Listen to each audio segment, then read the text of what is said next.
Ever wonder why you got SIBO or why SIBO keeps coming back even after you've followed all of the right interventions? It's not just about killing off bacteria or archaea.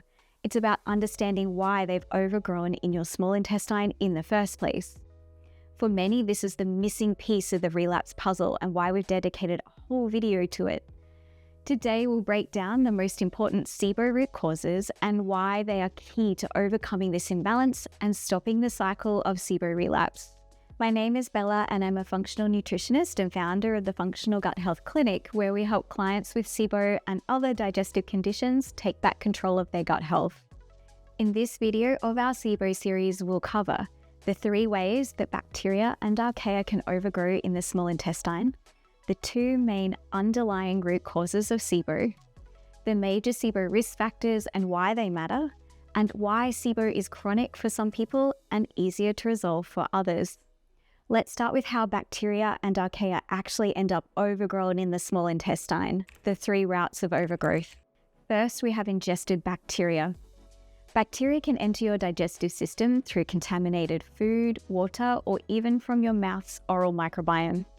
Normally, your stomach acid, along with digestive enzymes and bile, act as a natural defense, neutralizing these microbes before they can overgrow and cause issues. But when these digestive defenses are weak or low, ingested bacteria survive the journey down the GI tract into the small intestine where they don't belong in such high numbers. While archaea, such as Methanobrevibacter smithii, don't usually enter the body with food or water, they can take hold in the small intestine when conditions are good for their survival. Conditions like slowed small intestine motility, excessive carbohydrate fermentation, or imbalances in the gut microbiome. Next is retrograde migration.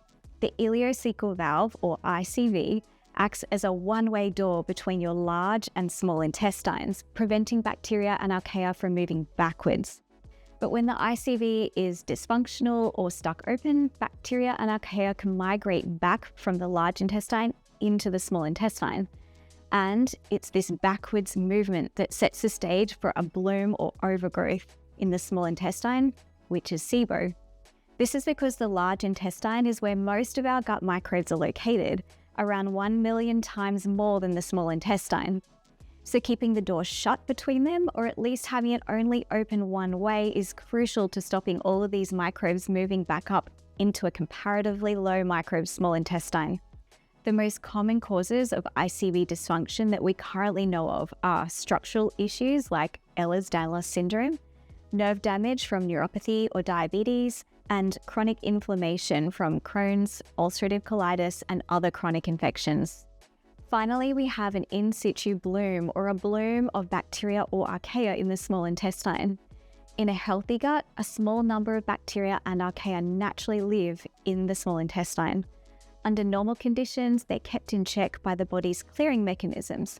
One is the migrating motor complex, which sweeps through the intestines between meals, and another is a healthy gut microbiome of beneficial gut bacteria competing with opportunists and keeping each other in check. But if these clearing and balancing processes aren't working properly, those resident bacteria and archaea can multiply excessively, leading to an overgrowth.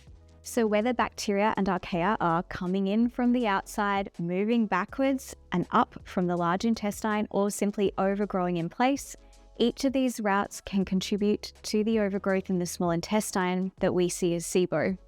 Now that we've discussed how bacteria and archaea can overgrow in the small intestine, let's dive into SIBO root causes, the underlying factors that, when working properly, should actually prevent SIBO. We're going to look at 2 key areas agreed upon by most SIBO experts as our current framework for SIBO root causes. Number 1 is impaired gut motility. The number 1 reason why SIBO develops and relapses is a slow or dysfunctional migrating motor complex, also known as the MMC. We've discussed in previous videos, the MMC is like a cleansing wave-like motion that sweeps bacteria and archaea and food out of the small intestine between meals. When the MMC doesn't function properly, bacteria and archaea can stay in the small intestine and multiply. So what actually disrupts the MMC and causes it to malfunction? Let's break down the most common causes that we currently understand. The first is post-infectious IBS and food poisoning. One of the most well-documented causes of SIBO is a condition called post-infectious IBS, which often develops after a bout of food poisoning, gastroenteritis, or traveler's diarrhea. So how does this happen? Stick with me here as I try to explain. Specific pathogenic bacteria such as Campylobacter, E. coli, Salmonella, and Shigella produce a toxin called cytolethal distending toxin B, or CDTB. Your immune system creates antibodies against this CDTB toxin, which it should do to stop it making us sick. But then a process called molecular mimicry occurs and the immune system gets a little confused. See, your immune system mistakenly cross-reacts with a protein in your gut nerves called vinculin, thinking vinculin is the CDTB toxin which needs to be eliminated, leading to autoimmune nerve damage in the small intestine. In trying to attack these harmful CDTB toxins, our immune system actually attacks the motor proteins in our MMC. Since vinculin plays a key role in regulating gut motility, damage to it can cause a permanently weakened MMC, reducing the gut's ability to clear bacteria and archaea and setting the stage for chronic relapsing SIBO. The good news here is that we can now test for anti-vinculin and anti-CDTB antibodies using the IBS Smart Test by Gemelli Labs. This blood test can confirm if food poisoning is one of the root causes of your SIBO. A positive test indicates nerve damage and MMC dysfunction, which makes relapse prevention strategies even more important. Unfortunately, this lab is only available in some countries, so for our clients who can't access this lab, we'll use other health history information like, did you have a bout of food poisoning prior to the onset of SIBO symptoms, as well as their response to prokinetics as a clue. If prokinetics, like ginger, improve symptoms, it suggests MMC dysfunction is potentially a part of the client's SIBO root cause list. The second biggest impact on MMC functioning is neurological disorders. Because the MMC is regulated by the enteric nervous system, the gut's built-in second brain, any condition that affects the brain, spinal cord, or vagus nerve can impair gut motility. The most common neurological conditions that we see that are linked to SIBO are Parkinson's disease, diabetes, traumatic brain injury, autonomic nervous system dysfunction like POTS and dysautonomia, and very importantly, vagus nerve dysfunction. So the vagus nerve controls gut motility. When it's weak, it reduces MMC activation, meaning that the regular cleansing waves are not really happening, allowing bacteria and archaea to accumulate. Addressing neurological conditions is an area that I strongly recommend seeking thorough support for. It's multifaceted and requires a personalized approach. Third, chronic infections are often an overlooked cause of impaired motility and SIBO relapse.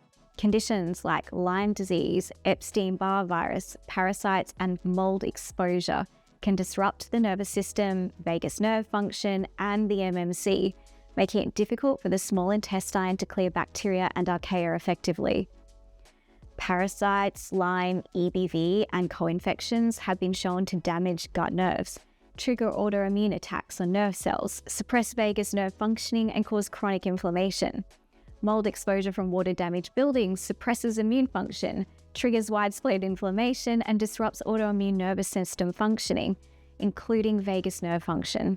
That's a really long way of saying if SIBO keeps coming back despite many rounds of interventions, chronic infections or mold exposure could be the missing link. Testing for parasites, mycotoxins, Lyme and co-infections, or viral reactivations may be helpful for you to figure out next steps. If you've tried everything for SIBO without success, then you may need to focus here. The fourth impact we have on MMC functioning is chronic stress and HPA axis dysregulation. Your gut is highly sensitive to stress, and chronic activation of the stress response can significantly reduce MMC functioning. Why? When cortisol is elevated, the body enters fight or flight mode, shutting down non-essential functions like digestion. This inhibits MMC contractions, and we get slowed motility and bacteria or archaea overgrowth. Chronic stress also lowers vagus nerve tone, weakening your gut's ability to clear bacteria and archaea. It's a nasty cycle, and why emotional stress from anxiety, trauma, and burnout, poor sleep, and chronic inflammation all need to be a priority when you're working on gut healing.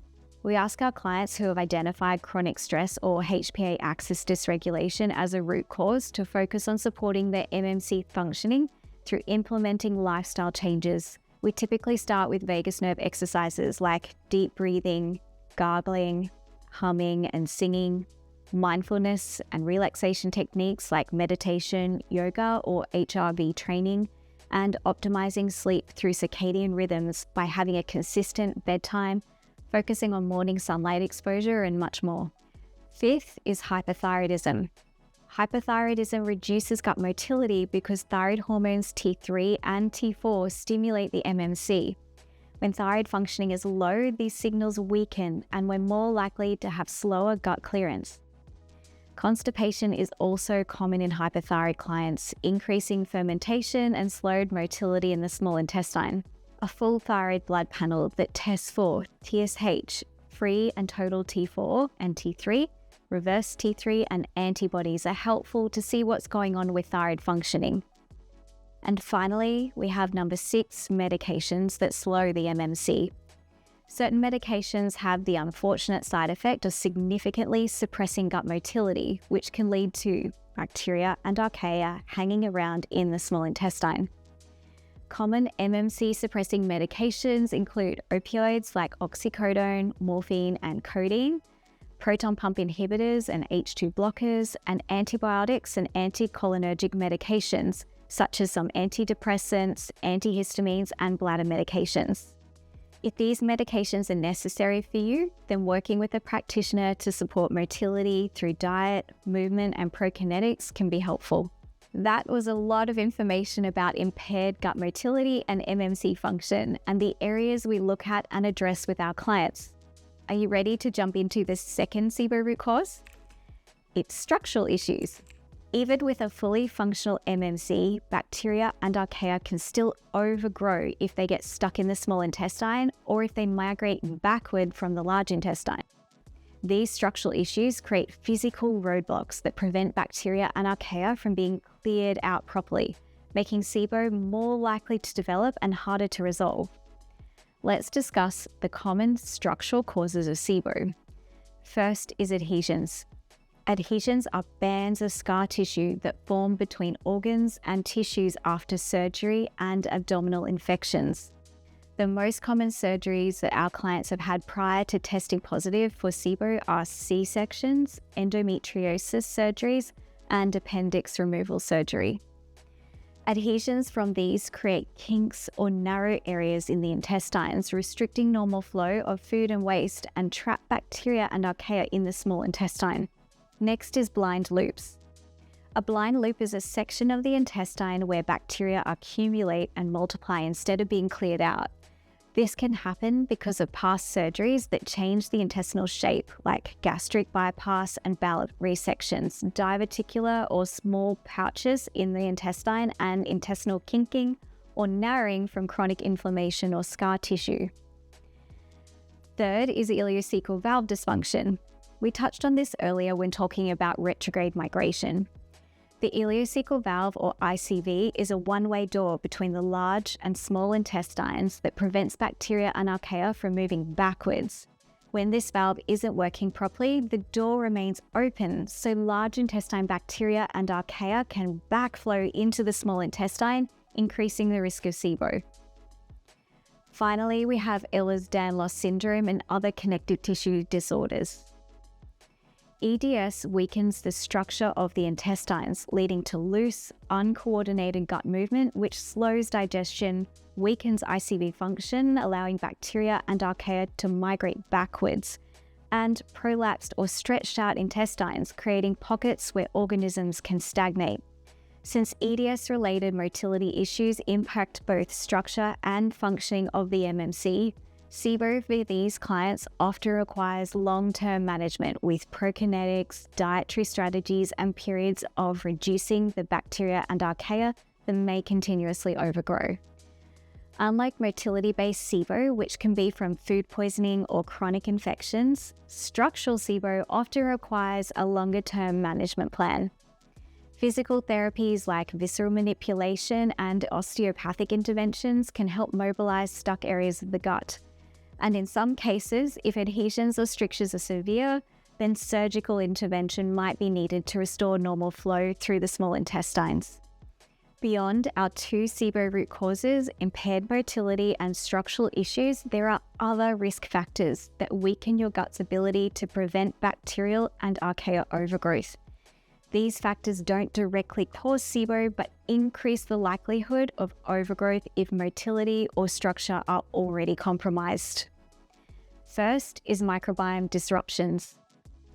From antibiotics that wipe out beneficial gut bacteria, a diet high in sugar and processed foods, and chronic stress, we see microbiome changes that set the scene for SIBO. And finally, we have weakened gut defenses. Low stomach acid, bile and enzyme deficiency, age, dietary choices, and weakened immunity help create the perfect environment for bacterial and archaea overgrowth. One of the biggest questions our clients ask is this: can SIBO be fully resolved, or is it something that you have to manage long term? And the answer really depends on the underlying causes. If your SIBO was triggered by food poisoning, medications, adhesions, gut infections, or short-term gut stress, then addressing these root causes can often resolve it completely with the right interventions.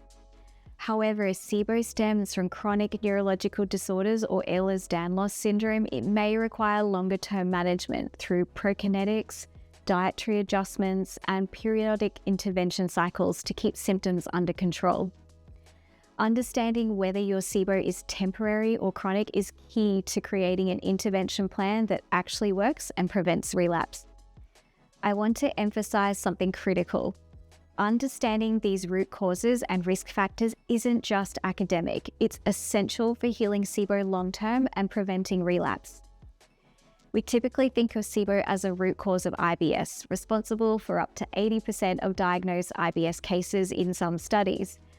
But the reality is that SIBO itself has root causes that need to be identified and addressed. So many people experience reoccurring SIBO because protocols only target the bacteria and archaea overgrowth without addressing the underlying root causes. Whether it's MMC function or a structural issue, if these aren't addressed, SIBO may come back again and again. In our next video, I'll break down exactly how to address SIBO root causes, including motility supports, structural interventions, and microbiome balancing, so that you can finally break the cycle of SIBO relapse. So don't forget to hit the subscribe button so you can catch the next video of our SIBO series.